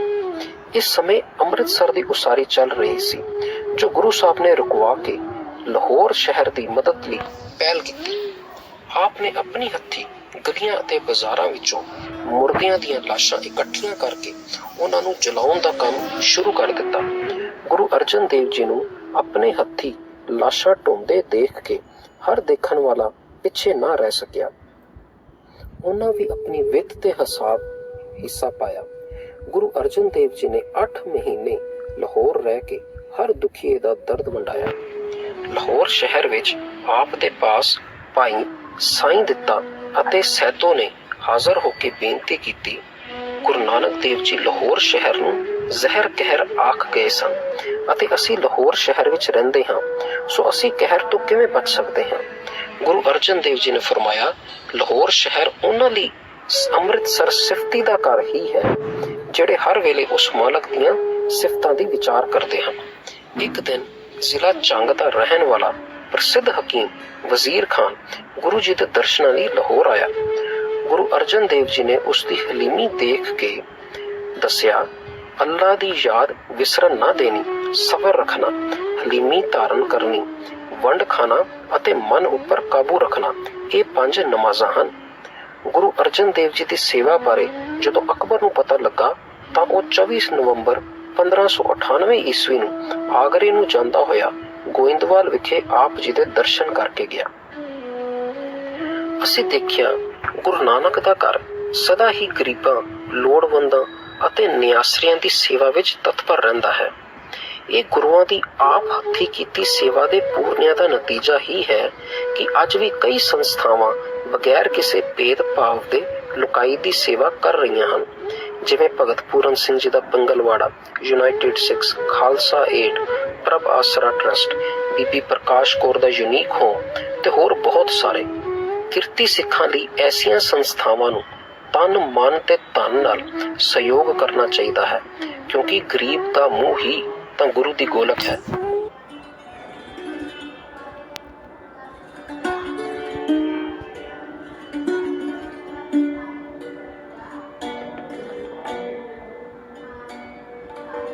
ਗੁਰੂ ਨਾਨਕ ਦੇਵ ਜੀ ਦਾ ਗੁਰੂ ਸ਼ਬਦ ਸੀ ਅਤੇ ਉਹਨਾਂ ਸਾਰੀ ਉਮਰ ਆਪਣੇ ਸਿੱਖਾਂ ਨੂੰ ਸ਼ਬਦ ਦੇ ਲੜ ਲਗਾਉਣ ਦੀ ਕੋਸ਼ਿਸ਼ ਕੀਤੀ। ਜਿਹੜੇ ਮੁੱਢ ਕਰੀਮ ਤੋਂ ਮੂਰਤੀਆਂ ਬਣਾ ਕੇ ਪੂਜਾ ਕਰਦੇ ਆ ਰਹੇ ਹੋਣ ਜਾਂ ਕਬਰਾਂ ਨੂੰ ਦੁਨੀਆ ਦੇ ਦੁੱਖ ਸੁੱਖ ਦੇਣ ਵਾਲੀਆਂ ਮੰਨਦੇ ਆ ਰਹੇ ਹੋਣ, ਉਹਨਾਂ ਨੂੰ ਸੱਚ ਨੂੰ ਸਮਝਣ ਲਈ ਬੜੀ ਦੇਰ ਲੱਗਦੀ ਹੈ। ਸੱਚ ਦੀ ਵਿਆਖਿਆ ਦੇ ਸ਼ਬਦ ਅਤੇ ਸੱਚ ਨੂੰ ਪਾਇਆ ਕਿਵੇਂ ਜਾ ਸਕਦਾ ਹੈ ਦੀ ਬਾਣੀ ਜਿਵੇਂ ਜਿਵੇਂ ਗੁਰੂ ਨਾਨਕ ਦੇਵ ਜੀ ਪਾਸ ਪ੍ਰਗਟ ਹੋਈ, ਤਿਵੇਂ ਤਿਵੇਂ ਉਹ ਇੱਕ ਪੋਥੀ ਵਿੱਚ ਲਿਖਦੇ ਰਹੇ। ਉਹਨਾਂ ਆਪਣੀਆਂ ਫੇਰੀਆਂ ਵਿੱਚ ਭਗਤਾਂ ਦੀ ਬਾਣੀ ਵੀ ਇਕੱਠੀ ਕਰ ਦਿੱਤੀ ਸੀ। ਗੁਰੂ ਅੰਗਦ ਦੇਵ ਜੀ ਨੂੰ ਗੁਰਗੱਦੀ ਦੇਣ ਸਮੇਂ ਉਹਨਾਂ ਨੇ ਉਹ ਬਾਣੀ ਦੀ ਪੋਥੀ ਵੀ ਨਾਲ ਦਿੱਤੀ, ਜਿਸ ਨੇ ਸਮਾਂ ਪਾਉਣ ਉੱਪਰ ਸਿੱਖਾਂ ਦੀ ਅਗਵਾਈ ਕਰਨ ਵਾਲਾ ਗੁਰੂ ਬਣਨਾ ਸੀ। ਗੁਰੂ ਨਾਨਕ ਦੇਵ ਜੀ ਦੀ ਸ਼ੁਰੂ ਕੀਤੀ ਬਾਣੀ ਦੀ ਪੋਥੀ ਗੁਰਗੱਦੀ ਦੇ ਨਾਲ ਗੁਰੂ ਅਰਜਨ ਦੇਵ ਜੀ ਪਾਸ ਪੁੱਜ ਗਈ। ਉਸ ਪੋਥੀ ਵਿੱਚ ਸਮੇਂ ਦੇ ਨਾਲ ਨਾਲ ਬਾਕੀ ਗੁਰੂ ਸਾਹਿਬਾਨ ਵੀ ਆਪਣੀ ਬਾਣੀ ਰਚੀ ਲਿਖਦੇ ਰਹੇ। ਗੁਰੂ ਅਰਜਨ ਦੇਵ ਜੀ ਨੇ ਉਸ ਬਾਣੀ ਦੀ ਪੋਥੀ ਨੂੰ ਇੱਕ ਪੱਕੀ ਸ਼ਕਲ ਦੇਣ ਦਾ ਨਿਸ਼ਚਾ ਕੀਤਾ ਤਾਂ ਜੋ ਸੱਚੀ ਬਾਣੀ ਵਿੱਚ ਕੋਈ ਵੀ ਆਪਣੇ ਲਾਭ ਲਈ ਕੱਚੀ ਬਾਣੀ ਨਾ ਮਿਲਾ ਸਕੇ, ਕਿਉਂਕਿ ਉਹਨਾਂ ਦਿਨਾਂ ਵਿੱਚ ਪ੍ਰਿਥੀ ਚੰਦ ਅਤੇ ਮਿਹਰਬਾਨ ਨੇ ਆਪਣੀਆਂ ਪੋਥੀਆਂ ਆਪ ਰਚ ਲਈਆਂ ਸਨ, ਜਿਨ੍ਹਾਂ ਵਿੱਚ ਉਹਨਾਂ ਪੀਰਾਂ ਪੈਗੰਬਰਾਂ ਦੀਆਂ ਵਾਰਾਂ ਲਿਖ ਕੇ ਸਿੱਖਾਂ ਨੂੰ ਭੁਲੇਖਾ ਪਾਉਣਾ ਸ਼ੁਰੂ ਕਰ ਦਿੱਤਾ ਸੀ। ਗੁਰੂ ਅਰਜਨ ਦੇਵ ਜੀ ਨੇ ਇਸ ਬਿਮਾਰੀ ਦਾ ਪੱਕਾ ਇਲਾਜ ਕਰਨ ਲਈ ਗ੍ਰੰਥ ਦੀ ਰਚਨਾ ਜ਼ਰੂਰੀ ਸਮਝੀ। ਗੁਰੂ ਅਰਜਨ ਦੇਵ ਜੀ ਨੇ ਭਾਈ ਗੁਰਦਾਸ ਪਾਸੋਂ ਬਾਣੀ ਦੀ ਤਰਤੀਬ ਰਾਗਾਂ ਦੇ ਹਿਸਾਬ ਕਰਵਾ ਦਿੱਤੀ, ਪਰ ਪੋਥੀ ਵਿੱਚ ਬਾਣੀ ਉਸੇ ਤਰ੍ਹਾਂ ਲਿਖੀ ਗਈ ਜਿਵੇਂ ਪ੍ਰਗਟ ਹੋਈ ਸੀ। ਇਸ ਗ੍ਰੰਥ ਨੂੰ ਤਿਆਰ ਕਰਨ ਲਈ 3 ਸਾਲ ਲੱਗੇ। ਗ੍ਰੰਥ ਸਾਹਿਬ ਤਿਆਰ ਹੁੰਦਾ ਸੁਣ ਕੇ ਬਹੁਤ ਭਗਤ ਆਪਣੀ ਬਾਣੀ ਗ੍ਰੰਥ ਵਿੱਚ ਦਰਜ ਕਰਵਾਉਣ ਲਈ ਗੁਰੂ ਅਰਜਨ ਦੇਵ ਜੀ ਪਾਸ ਅੰਮ੍ਰਿਤਸਰ ਪੁੱਜੇ। ਕਈ ਭਗਤਾਂ ਦੀ ਬਾਣੀ ਦਰਜ ਕਰਨ ਤੋਂ ਗੁਰੂ ਜੀ ਨੇ ਇਨਕਾਰ ਕਰ ਦਿੱਤਾ, ਜਿਨ੍ਹਾਂ ਵਿੱਚੋਂ ਕਾਨਾ, ਛੱਜੂ, ਪੀਲੂ ਅਤੇ ਸ਼ਾਹ ਹੁਸੈਨ ਸਨ, ਕਿਉਂਕਿ ਉਹਨਾਂ ਦੀ ਰਚਨਾ ਸੱਚੀ ਬਾਣੀ ਦੇ ਮਿਆਰ ਦੀ ਨਹੀਂ ਸੀ। ਗ੍ਰੰਥ ਸਾਹਿਬ ਤਿਆਰ ਕਰਕੇ 30 ਅਗਸਤ 1604 ਈਸਵੀ ਨੂੰ ਦਰਬਾਰ ਸਾਹਿਬ ਪ੍ਰਕਾਸ਼ ਕੀਤਾ ਗਿਆ। ਇਹ ਗ੍ਰੰਥ ਉਸ ਸਮੇਂ ਸੱਚੀ ਬਾਣੀ ਦੀ ਪ੍ਰਮਾਣਿਕ ਕਸਵਟੀ ਬਣ ਗਿਆ। ਬਾਬਾ ਬੁੱਢਾ ਜੀ ਪਹਿਲੇ ਗ੍ਰੰਥੀ ਥਾਪੇ ਗਏ। ਉਸ ਗ੍ਰੰਥ ਦੇ 974 ਪੰਨੇ ਸਨ। ਬ੍ਰਾਹਮਣਾ ਅਕਬਰ ਪਾਸ ਜਾ ਸ਼ਿਕਾਇਤ ਕੀਤੀ ਕਿ ਗੁਰੂ ਅਰਜਨ ਦੇਵ ਨੇ ਇੱਕ ਗ੍ਰੰਥ ਤਿਆਰ ਕੀਤਾ ਹੈ, ਜਿਸ ਵਿੱਚ ਉਹਨਾਂ ਨੇ ਮੁਸਲਮਾਨ ਪੀਰਾਂ, ਪੈਗੰਬਰਾਂ, ਹਿੰਦੂ ਦੇਵੀ ਦੇਵਤਿਆਂ ਅਤੇ ਅਵਤਾਰਾਂ ਦੀ ਨਿੰਦਿਆ ਕੀਤੀ ਹੈ। ਅਕਬਰ 1605 ਈਸਵੀ ਦੇ ਸ਼ੁਰੂ ਵਿੱਚ ਪੰਜਾਬ ਦੇ ਦੌਰੇ ਉੱਪਰ ਆਇਆ। ਬਟਾਲੇ ਪੁੱਜ ਕੇ ਉਸਨੇ ਗੁਰੂ ਅਰਜਨ ਦੇਵ ਜੀ ਨੂੰ ਤਿਆਰ ਕੀਤਾ ਗ੍ਰੰਥ ਲੈ ਕੇ ਹਾਜ਼ਰ ਹੋਣ ਲਈ ਲਿਖਿਆ। ਬਾਬਾ ਬੁੱਢਾ ਜੀ ਅਤੇ ਭਾਈ ਗੁਰਦਾਸ ਜੀ ਗ੍ਰੰਥ ਲੈ ਕੇ ਪੁੱਜੇ ਅਤੇ ਅਕਬਰ ਦੇ ਸਾਰੇ ਸ਼ੰਕੇ ਦੂਰ ਕਰ ਦਿੱਤੇ। ਅਕਬਰ ਨੇ ਕਿਹਾ, ਇਸ ਵਿੱਚ ਮੈਨੂੰ ਪਰਮਾਤਮਾ ਦੀ ਬੰਦਗੀ ਤੋਂ ਬਿਨਾਂ ਹੋਰ ਕੁਝ ਨਜ਼ਰ ਨਹੀਂ ਆਇਆ। ਇਸ ਵਿੱਚ ਪਰਮਾਤਮਾ ਤੋਂ ਬਿਨਾਂ ਹੋਰ ਕਿਸੇ ਦੀ ਉਸਤਤ ਨਹੀਂ। ਗੁਰੂ ਅਰਜਨ ਦੇਵ ਜੀ ਦੁਆਰਾ ਆਦਿ ਗ੍ਰੰਥ ਦੀ ਸਥਾਪਨਾ ਸਿੱਖ ਇਤਿਹਾਸ ਲਈ ਬੜਾ ਅਹਿਮ ਮੁਕਾਮ ਹੈ। ਇਹ ਕੱਚੀ ਬਾਣੀ ਅਤੇ ਸੱਚੀ ਬਾਣੀ ਦੀ ਆਉਣ ਵਾਲੀਆਂ ਪੀੜ੍ਹੀਆਂ ਲਈ ਕਸਵੱਟੀ ਹੈ। ਸਿੱਖ ਉਦੋਂ ਤੱਕ ਭੁਲੇਖਾ ਨਹੀਂ ਖਾ ਸਕਦਾ ਜਦੋਂ ਤੱਕ ਗੁਰੂ ਗ੍ਰੰਥ ਸਾਹਿਬ ਦੀ ਸੱਚੀ ਬਾਣੀ ਨਾਲ ਜੁੜਿਆ ਰਹੇ। ਸਾਰੇ ਭਰਮ ਬਾਣੀ ਨੂੰ ਵਿਸਾਰਨ ਨਾਲ ਹੀ ਪੈਂਦੇ ਹਨ। ਬ੍ਰਾਹਮਣਵਾਦ ਜੋ ਸਿੱਖੀ ਦਾ ਮੁੱਢ ਤੋਂ ਹੀ ਵੈਰੀ ਬਣਿਆ ਬੈਠਾ ਹੈ, ਇਹ ਗੱਲ ਭਲੀ ਭਾਂਤ ਜਾਣ ਗਿਆ ਹੈ। ਇਸ ਲਈ ਅੱਜ ਗੁਰਮਤ ਵਿਰੋਧੀ ਰਚਨਾਵਾਂ ਜਿਵੇਂ ਬਚਿੱਤਰ ਨਾਟਕ ਗੁਰਬਿਲਾਸ ਪਾਤਸ਼ਾਹੀ 6ਵੀਂ ਨੂੰ ਗੁਰੂਕ੍ਰਿਤ ਦੱਸ ਕੇ ਭੁਲੇਖਾ ਪਾਇਆ ਜਾ ਰਿਹਾ ਹੈ। ਪਰ ਸੱਚਾ ਸਿੱਖ ਗੁਰੂ ਗ੍ਰੰਥ ਸਾਹਿਬ ਜੀ ਦੀ ਬਾਣੀ ਦੀ ਕਸਵੱਟੀ ਲਾ ਕੇ ਸੱਚੀ ਤੇ ਕੱਚੀ ਬਾਣੀ ਵਿੱਚ ਫਰਕ ਪਛਾਣ ਜਾਂਦਾ ਹੈ।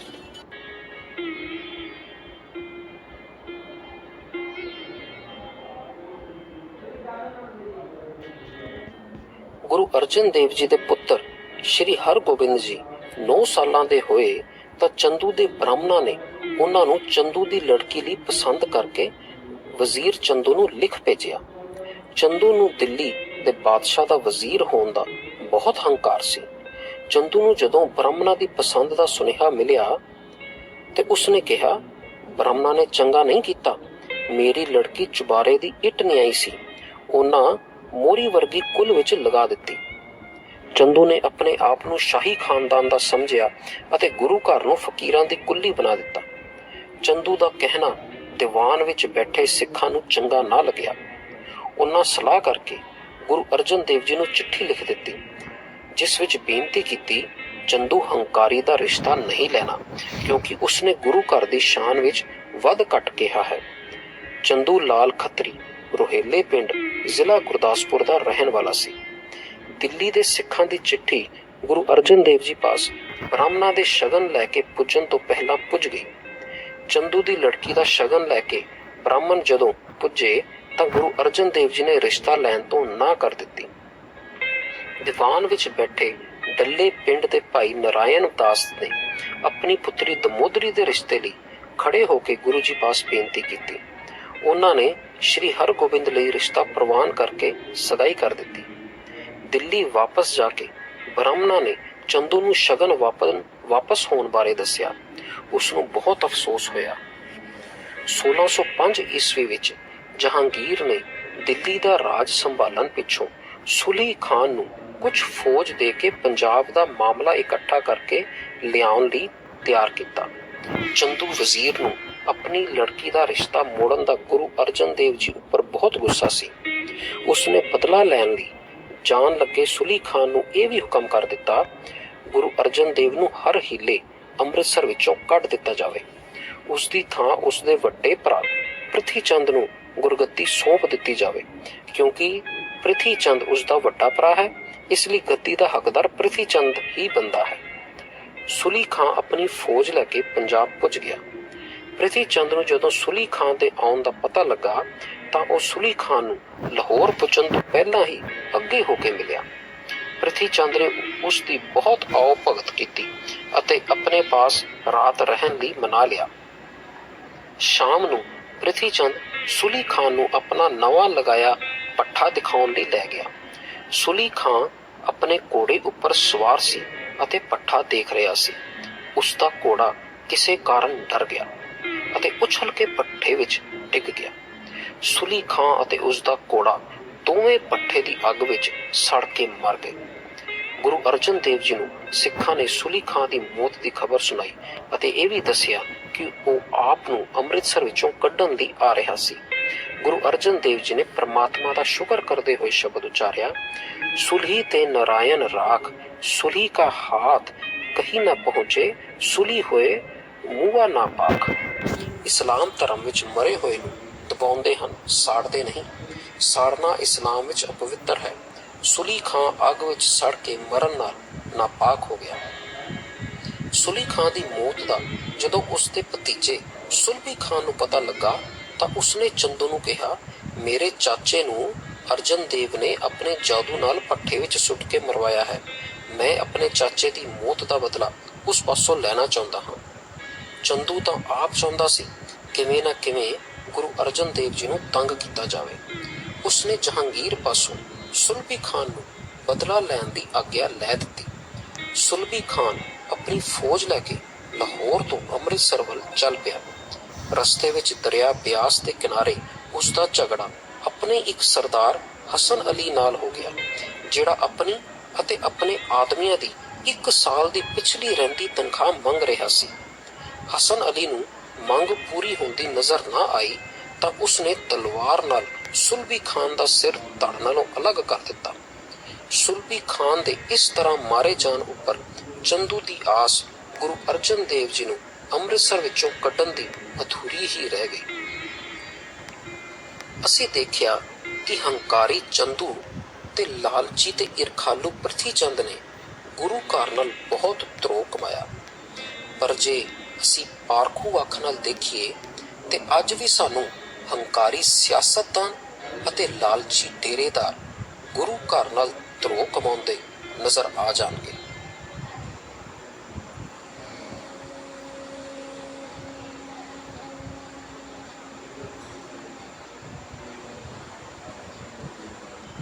ਅਕਬਰ ਦੇ ਮਰਨ ਉਪਰੰਤ ਜਹਾਂਗੀਰ ਦਿੱਲੀ ਦਾ ਬਾਦਸ਼ਾਹ ਬਣਿਆ, ਜਿਹੜਾ ਕੱਟੜ ਮੁਸਲਮਾਨਾਂ ਦੀ ਸੁਣਨ ਲੱਗਾ, ਜਿਹੜੇ ਅਸਲੀ ਧਰਮ ਦੇ ਅਸੂਲਾਂ ਉੱਪਰ ਚੱਲਣ ਦੀ ਥਾਂ ਰੀਤਾਂ ਨੂੰ ਹੀ ਸੱਚਾ ਧਰਮ ਸਮਝਦੇ ਸਨ। ਮੁਰਤਜ਼ਾ ਖਾਨ, ਜਿਸ ਨੇ ਜਹਾਂਗੀਰ ਦੇ ਸ਼ਹਿਜ਼ਾਦੇ ਖੁਸਰੋ ਦੀ ਬਗਾਵਤ ਨੂੰ ਦਬਾਇਆ ਸੀ, ਉਸ ਦੀ ਹਰ ਗੱਲ ਜਹਾਂਗੀਰ ਸੁਣਦਾ ਸੀ ਅਤੇ ਉਸ ਨੂੰ ਪੁੱਛ ਕੇ ਹਰ ਕੰਮ ਕਰਦਾ ਸੀ। ਸ਼ੇਖ ਅਹਿਮਦ ਸਰਹੰਦੀ ਨੇ ਉਸ ਦੇ ਮਨ ਵਿੱਚ ਵਸਾ ਦਿੱਤਾ ਸੀ ਕਿ ਤਲਵਾਰ ਦੇ ਜ਼ੋਰ ਨਾਲ ਹਿੰਦੁਸਤਾਨ ਵਿੱਚ ਇਸਲਾਮ ਨੂੰ ਫੈਲਾਇਆ ਜਾ ਸਕਦਾ ਹੈ। ਇਸ ਤਰ੍ਹਾਂ ਦੇ ਆਗੂ ਜਹਾਂਗੀਰ ਨੂੰ ਇਸਲਾਮ ਦੇ ਨਾਂ ਉੱਪਰ ਤਲਵਾਰ ਚਲਾਉਣ ਦੀ ਸਲਾਹ ਦਿੰਦੇ ਸਨ। ਉਸ ਨੂੰ ਜ਼ੁਲਮ ਕਰਨ ਤੋਂ ਰੋਕਣ ਵਾਲਾ ਕੋਈ ਨਹੀਂ ਸੀ। ਕੱਟੜ ਹਿੰਦੂ ਅਤੇ ਕੱਟੜ ਮੁਸਲਮਾਨਾਂ ਨੇ ਗੁਰੂ ਘਰ ਦੇ ਖਿਲਾਫ ਜਹਾਂਗੀਰ ਦੇ ਕੰਨ ਭਰੇ ਹੋਏ ਸਨ। ਤੁਜ਼ੱਕੇ ਜਹਾਂਗੀਰੀ ਵਿੱਚ ਜਹਾਂਗੀਰ ਗੁਰੂ ਸਾਹਿਬਾਨ ਬਾਰੇ ਆਪ ਲਿਖਦਾ ਹੈ, ਬਹੁਤ ਸਾਰੇ ਭੋਲੇ ਹਿੰਦੂਆਂ, ਮੂਰਖ ਅਤੇ ਕਮੀਨੇ ਮੁਸਲਮਾਨਾਂ ਨੂੰ ਅਰਜਨ ਨੇ ਆਪਣੀ ਰੋਹ ਰੀਤੀ ਦੇ ਅਨੁਸਾਰੀ ਬਣਾ ਕੇ ਪੀਰ ਅਤੇ ਵਲੀ ਹੋਣ ਦੀ ਉੱਚੀ ਢੋਂਡੀ ਪਟਵਾਈ ਹੋਈ ਸੀ। 3-4 ਪੀੜ੍ਹੀਆਂ ਤੋਂ ਇਹ ਦੁਕਾਨ ਚਾਲੂ ਸੀ। ਚਿਰਾਂ ਤੋਂ ਮੇਰਾ ਚਿੱਤ ਕਰਦਾ ਸੀ ਕਿ ਇਸ ਕੂੜ ਦੀ ਦੁਕਾਨ ਨੂੰ ਬੰਦ ਕਰ ਦੇਵਾਂ ਜਾਂ ਉਸ ਨੂੰ ਇਸਲਾਮ ਵਿੱਚ ਲੈ ਆਵਾਂ। ਜਹਾਂਗੀਰ ਦੀ ਇਸ ਲਿਖਤ ਤੋਂ ਅੰਦਾਜ਼ਾ ਲੱਗ ਸਕਦਾ ਹੈ ਕਿ ਉਹ ਗੁਰੂ ਘਰ ਦਾ ਕਿੰਨਾ ਵਿਰੋਧੀ ਸੀ। ਸਿਰਫ ਉਹ ਬਹਾਨਾ ਲੱਭਦਾ ਸੀ ਜਿਸ ਨਾਲ ਉਹ ਵੱਧਦੀ ਸਿੱਖੀ ਨੂੰ ਰੋਕ ਸਕੇ। 6 ਮਾਰਚ 1606 ਈਸਵੀ ਨੂੰ ਜਹਾਂਗੀਰ ਦੇ ਛੋਟੇ ਸਹਿਜ਼ਾਦੇ ਖੁਸਰੋ ਨੇ ਬਗਾਵਤ ਕਰ ਦਿੱਤੀ। ਉਹ ਆਗਰੇ ਤੋਂ ਪੰਜਾਬ ਵੱਲ ਨੂੰ ਵਧਿਆ। ਰਸਤੇ ਵਿੱਚ ਉਸਨੇ ਤਰਨਤਾਰਨ ਪੁੱਜ ਕੇ ਗੁਰੂ ਘਰ ਵਿੱਚ ਲੰਗਰ ਛਕਿਆ, ਜਿਵੇਂ ਉਹ ਪਹਿਲਾਂ ਵੀ ਕਈ ਵਾਰੀ ਗੁਰੂ ਅਰਜਨ ਦੇਵ ਜੀ ਨੂੰ ਮਿਲਣ ਸਮੇਂ ਕਰ ਚੁੱਕਾ ਸੀ। ਤਰਨਤਾਰਨ ਤੋਂ ਬਾਅਦ ਉਹ ਲਾਹੌਰ ਵੱਲ ਵਧਿਆ। ਲਾਹੌਰ ਦੇ ਕਿਲ੍ਹੇਦਾਰ ਮੁਰਤਜ਼ਾ ਖਾਨ ਨੇ ਉਸ ਦਾ ਸਾਥ ਨਾ ਦਿੱਤਾ। ਜਦੋਂ ਉਸ ਨੂੰ ਜਹਾਂਗੀਰ ਦੇ ਆਉਣ ਦੀ ਖਬਰ ਮਿਲੀ ਤਾਂ ਉਹ ਕਾਬਲ ਨੂੰ ਭੱਜ ਗਿਆ। ਖੁਸਰੋ ਦੇ ਸਾਥੀਆਂ ਨੂੰ, ਜਿਨ੍ਹਾਂ ਬਗਾਵਤ ਵਿੱਚ ਉਸ ਦਾ ਸਾਥ ਦਿੱਤਾ ਸੀ, ਕਾਮਰਾਨ ਬਾਗ ਦੇ ਨੇੜੇ ਸੂਲੀਆਂ ਉੱਪਰ ਲਟਕਾ ਦਿੱਤਾ ਗਿਆ। ਖੁਸਰੋ ਨੂੰ ਉਸ ਦੇ ਵੱਡੇ ਭਰਾ ਖੁਰਮ ਸ਼ਾਹ ਜਹਾਨ ਨੇ ਜੇਲ੍ਹ ਵਿੱਚ ਰੱਖ ਕੇ ਕਤਲ ਕਰਵਾ ਦਿੱਤਾ। ਖੁਸਰੋ ਦਾ ਤਰਨਤਾਰਨ ਜਾਣਾ ਹੀ ਜਹਾਂਗੀਰ ਨੂੰ ਗੁਰੂ ਅਰਜਨ ਦੇਵ ਜੀ ਉੱਪਰ ਆਪਣੀ ਮਨਮਾਨੀ ਕਰਨ ਦਾ ਬਹਾਨਾ ਮਿਲ ਗਿਆ। ਉਸਨੇ ਮੁਰਤਜ਼ਾ ਖਾਨ ਨੂੰ 20 ਮਈ 1606 ਈਸਵੀ ਨੂੰ ਹੁਕਮ ਕੀਤਾ ਕਿ ਗੁਰੂ ਅਰਜਨ ਦੇਵ ਜੀ ਦਾ ਘਰ ਘਾਟ ਜ਼ਬਤ ਕੀਤਾ ਜਾਵੇ ਅਤੇ ਉਹਨਾਂ ਨੂੰ ਸ਼ਾਹੀ ਕਾਨੂੰਨ ਅਨੁਸਾਰ ਤਸੀਹੇ ਦੇ ਕੇ ਖਤਮ ਕਰ ਦਿੱਤਾ ਜਾਵੇ। ਗੁਰੂ ਅਰਜਨ ਦੇਵ ਜੀ ਸਮੇਂ ਦੀ ਚਾਲ ਨੂੰ ਸਮਝਦੇ ਸਨ। ਉਹਨਾਂ ਨੂੰ ਜਹਾਂਗੀਰ ਦੇ ਵਿਚਾਰਾਂ ਦਾ ਪੂਰਾ ਗਿਆਨ ਸੀ। ਉਹਨਾਂ 15 ਮਈ 1606 ਈਸਵੀ ਨੂੰ ਗੁਰਗੱਦੀ ਗੁਰੂ ਹਰਗੋਬਿੰਦ ਜੀ ਨੂੰ ਸੌਂਪ ਦਿੱਤੀ। 22 ਮਈ 1606 ਈਸਵੀ ਨੂੰ ਮੁਰਤਜ਼ਾ ਖਾਨ ਅੰਮ੍ਰਿਤਸਰ ਪੁੱਜਾ ਅਤੇ ਗੁਰੂ ਅਰਜਨ ਦੇਵ ਜੀ ਨੂੰ ਗ੍ਰਿਫਤਾਰ ਕਰਕੇ ਲਾਹੌਰ ਲਿਆਂਦਾ। ਜਹਾਂਗੀਰ ਦੇ ਨਾਲ ਚੰਦੂ ਵੀ ਲਾਹੌਰ ਆਇਆ ਸੀ। ਉਸਨੇ ਮੁਰਤਜ਼ਾ ਖਾਨ ਪਾਸੋਂ ਗੁਰੂ ਅਰਜਨ ਦੇਵ ਜੀ ਨੂੰ ਆਪਣੀ ਹਿਰਾਸਤ ਵਿੱਚ ਲੈ ਲਿਆ।